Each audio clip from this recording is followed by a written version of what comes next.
I was pulled to the side road, which was a new cut gravel dirt road in front of a business, a builder supply business, actually top-notch builder supply in Madison, Georgia. To my right, this was previously was a soybean field, and this little new cut road divided this field, and the right side of the road was filled with which I thought was portable toilets. I never looked at them that close. Same in color, maybe black, but which was an odd color. And I was sitting there going over my notes, and a van pulled alongside of me that turned out to be the property owner.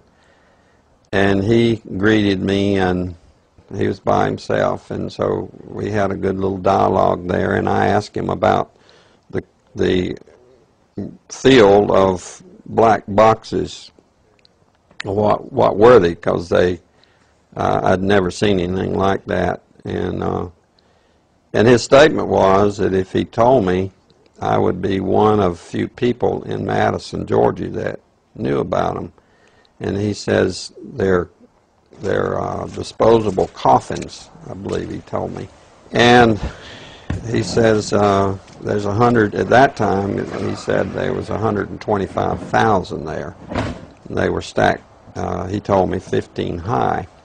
I asked him who owned them, and he stated that the CDC owned them and that they were leasing the land, leasing his land for storage. And he said his brother worked with the CDC in Atlanta and had been asked by the CDC to do a 3-year extension to place temporary morgues all across the nation. So in January of this year, 2005, we decided to drive to beautiful Madison, Georgia and take a look for ourselves. It was on a Sunday and no one was around, with the exception of this one pickup truck that was coming out the narrow road that we were going in on next to this field. We flagged down the pickup truck, and it was providential that the driver of this pickup truck turned out to be the son of the man that owned this field. So naturally we started asking him questions. And he told us that not long ago there had been as many as 500,000 of these grave liners or disposable coffins. We asked him for permission if we could look around, and he said yes, so we did. We're just getting an idea for the size of these boxes. What could these boxes be used for? Well, they're called casket liners. And that's an interesting term, isn't it? It's a casket liner. When I first heard the term casket liner, I thought perhaps a lining for a casket. But this is too big to be on the inside of a casket.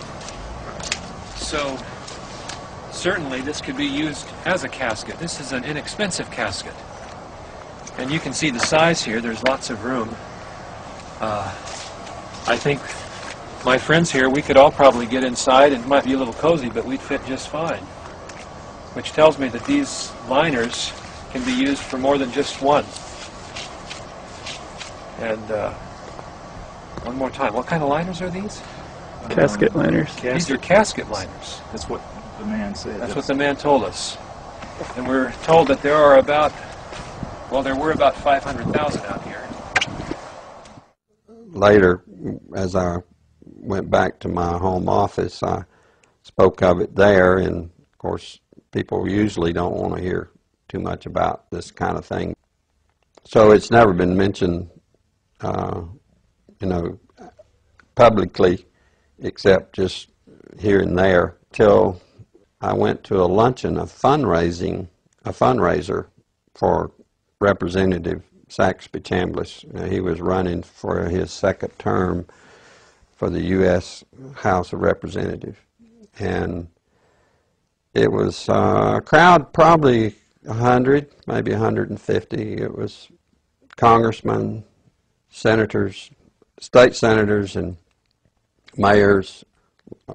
There was one table we probably had 2 3-star generals and a couple of 1-star with their spouses. So it was a real high-powered meeting. But the keynote speaker was a congressman, and I don't remember his name. He'd just been in the House for a long time, and he was the chairman of the Armed Services Committee. And so he just spoke in behalf of Representative Chambliss and the importance of having him on board to be reelected due to our threats. But it had to do with the nuclear devices that was missing from the old Soviet Union, and it had gotten into terrorist hands, and it was, the emphasis was on the critical state that we face in this country. And he said we could lose tens of millions of people in the next decade, and he used those terms, due to a nuclear strike on U.S. soil. And I was sitting there, and it became very clear to me that that could very well explain why just weeks, I mean, could be 2 to 3 weeks prior to that meeting, that I had stumbled upon these, at that time, 125,000 disposable liners or caskets or coffins or whatever that could be termed as in that soybean field in Madison, Georgia. Now what we've just seen is one United States city outside, this is Atlanta, it has a metropolitan population area of roughly 4 million people. So this is one field outside of one U.S. city, and the brother of the man that owns this field, that the government is leasing this field from to store these disposable coffins, this brother was given 3 years to set up temporary morgues around the country.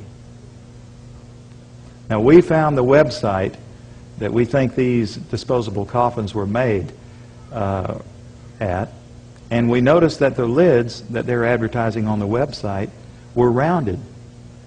But the lids, hundreds of thousands of lids there, the lids we found, folks, were flat, and they were reinforced. You know what that could mean? You can stack them on top of each other. That's a lot neater to stack them in disposable coffins than what we saw after the tsunami, when we would see bulldozers digging holes and taking bodies and pushing bodies into holes. America can stomach this much better.